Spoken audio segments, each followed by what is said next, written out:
Bismillahi wa bihamdih. Assalamualaikum warahmatullahi wabarakatuh. Alhamdulillahirabbil alamin. Wassalatu wassalamu ala asyrafil anbiya'i wal mursalin sayyidina Muhammadin wa ala alihi wa sahbihi ajma'in. Allahumma shalli ummata Muhammadin sallallahu alaihi wasallam wa farij an ummati Muhammadin sallallahu alaihi wasallam warham ummata Muhammadin sallallahu alaihi wasallam wansur wahfadz wa ayyid nahdlatul watan fil alamin bihaqqi Muhammadin sallallahu alaihi wasallam. Amma ba'd. Sama-sama kita hormati, kita muliakan yang kita cintai ibunda kita tercinta Profesor Dr. Haji Marhumah MPD. Semoga beliau selalu diberi kesehatan, keafiatan oleh Allah Subhanahu wa taala, dipanjangkan umurnya sehingga tetap mampu membimbing kita. Dan khususnya untuk kita semua, semoga kita mendapatkan ilmu yang berkah dari beliau. Amin ya rabbal alamin. Alhamdulillahirabbil alamin. Segala puji kehadirat Allah Subhanahu wa taala yang telah memberikan kita nikmat sehat, nikmat iman, nikmat Islam, wabil khusus nikmat yang sangat mulia, yaitu nikmat diutusnya Sayyidina Muhammad sallallahu alaihi wasallam. Beliau adalah suri tauladan kita dalam melakukan segala amal perbuatan, segala kegiatan, segala proses kehidupan kita, baik itu kehidupan kita dari rahim, dunia, kubur sampai nanti di akhirat kelak. Saudara-saudara sekalian, saya kali ini akan membicarakan satu topik yang mungkin sudah banyak dibahas oleh orang-orang lain, akan tetapi ada mungkin beberapa hal yang belum sempat disebut, diucapkan ya, mengenai bagaimana sih seharusnya sikap orang tua kepada anak itu. Ya, seperti yang kita ketahui bahwasanya anak adalah titipan dari Allah Subhanahu wa taala kepada orang tuanya. Anak adalah tanggung jawab dari Allah Subhanahu wa taala kepada orang tuanya. Anak adalah harta, kekayaan, sekaligus ujian dari Allah Subhanahu wa taala kepada orang tuanya. Oleh sebab itu, ini adalah satu hal yang sangat urgent yang untuk difahami oleh orang tua, bagaimana dia bisa memanage, bagaimana dia bisa mengatur hubungannya dengan anaknya, bagaimana dia bisa memahami kondisi anaknya, bagaimana seharusnya dia bersikap kepada anaknya. Ya, sebagaimana yang saya sebutkan tadi bahwa suri tauladan kita adalah Sayyidina Muhammad, maka sudah seharusnya kita memperhatikan beliau, kita mengikuti beliau, bagaimana cara beliau bersikap kepada anak kecil. Dikisahkan bahwasanya Rasulullah Shallallahu Alaihi Wasallam pernah duduk bersama seorang sahabat. Saat itu Rasulullah sedang menggendong Sayyidina Hasan bin Ali. Ya. Jadi saat itu Rasulullah Shallallahu Alaihi Wasallam mencium Sayyidina Hasan. Nah, kemudian sahabat tersebut berkata, "Aku memiliki seorang anak, tapi aku tidak pernah menciumnya." Nah, sehingga Rasulullah SAW bersabda, "Malla yarhamu la yurham." Artinya apa? Barang siapa yang tidak menyayangi, barang siapa yang tidak mencintai, maka dia tidak akan dicintai oleh Allah Subhanahu wa taala, oleh para makhluk-makhluknya. Nah, sedikit tidak ada 3 poin yang seharusnya bisa kita mengambil pelajaran dari hadis ini. Ada 3 makna implisit yang bisa kita fahami dari hadis tersebut. Yang pertama adalah bahwasanya kita dalam Islam wabil khusus ya, dan kepada seluruh umat manusia pada umumnya, karena Rasulullah SAW ini diutus sebagai rahmatan lil alamin. Ini menjadi contoh, ini menjadi sampel seorang manusia yang sangat sempurna untuk menjadi contoh kepada semua manusia di muka bumi ini. Ya, makna yang pertama adalah semua manusia itu memiliki kewajiban untuk bersikap kasih sayang kepada manusia yang lainnya, bukan hanya kepada manusia ya, tapi kepada seluruh alam. Dalam konteks hadis ini menyinggung bagaimana manusia itu harus memiliki sikap kasih sayang terhadap anak kecil. Nah, sehingga barang siapa yang tidak memiliki sikap kasih sayang kepada anak kecil, barang siapa yang bersikap kasar kepada anak kecil, maka dia tidak akan dikasihani, tidak akan disayangi oleh makhluk-makhluk lainnya ya. Kita lihat ya, akhir-akhir ini begitu banyak problematika di media sosial, di berita-berita kita saksikan sangat miris. Ketika anak kecil dihukum oleh orang tuanya, ya, anak kecil dipukul oleh orang tuanya, bahkan ini orang tua kandungnya, ya. Bahkan yang paling miris itu kita temukan banyak sekali berita-berita di media, anak kecil yang masih balita dibuang di dalam tong sampah. Nah, ini tidak menggambarkan manusia, tidak memiliki jiwa kemanusiaan, tidak memiliki jiwa empati, terutama kepada anak kecil.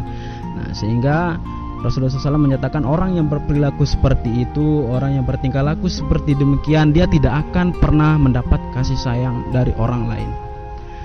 Kemudian ya, makna kedua dari hadis tersebut, ya, dalam kita mengatakan diri kita mencintai, ya, kita harus mengungkapkannya, mengekspresikannya. Dalam hadis tersebut seperti dikisahkan tadi bahwa Rasulullah SAW menyatakan kasih sayangnya kepada Sayyidina Hasan dengan mencium beliau. Nah, ini adalah bentuk, ini adalah contoh yang diberikan oleh Sayyidina Muhammad supaya kita betul-betul mengekspresikan kasih sayang kita kepada anak kita. Nah, misalnya kita betul menyatakan diri ini kita mencintai anak itu, kita menyayangi anak kita sendiri, maka kita ungkapkan dia. Entah itu dengan kita memeluknya, entah itu dengan kita menciumnya, entah itu kita dengan berkata-berkata yang baik, ya. Nah, sehingga dalam Islam sendiri itu tidak boleh ada kekerasan yang harus dilakukan, ya. Tidak boleh ada kekerasan yang boleh dilakukan oleh orang tua kepada anaknya.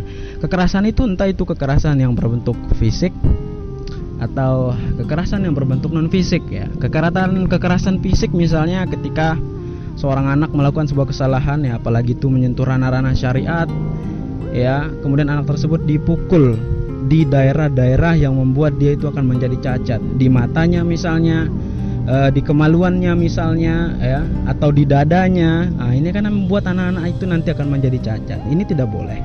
Kemudian daerah mana sih yang boleh? Daerah-daerah yang kemungkinan tidak akan menjadi cacat, tidak akan berbekas nantinya. Dia hanya akan menjadi pemberi efek jerah kepada anak tersebut, ya, tidak memberikan tidak memberikan efek di mana dia menjadi takut kepada orang tuanya, ya. Nah, oleh sebab itu orang tua memang ada anjuran, ada hadis yang menyatakan bahwa ketika anak itu dia disuruh sholat dia tidak mau, maka pukullah dia. Itu tidak boleh kita pahami secara mentah-mentah, tidak boleh kita pahami secara tekstual saja. Ya, memukul di sana itu adalah pilihan terakhir.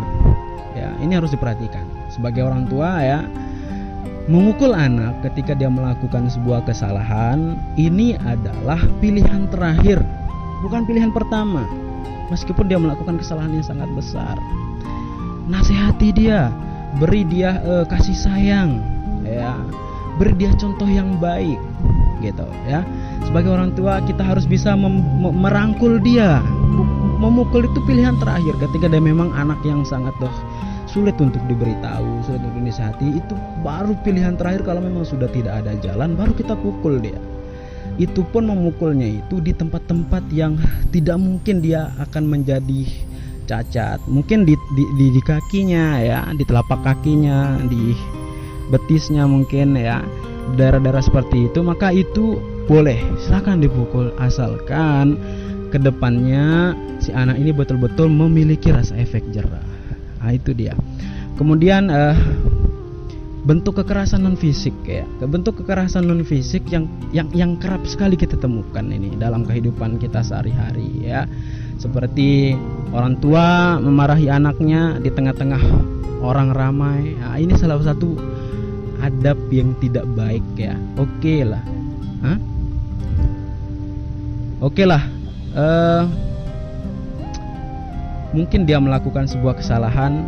Oke lah, dia mungkin melakukan sebuah perbuatan dosa, ya, atau mungkin dia melanggar syariat, melanggar akidah, ya. Tapi itu bukan menjadi alasan kita untuk memarahi dia di tempat khalayak ramai.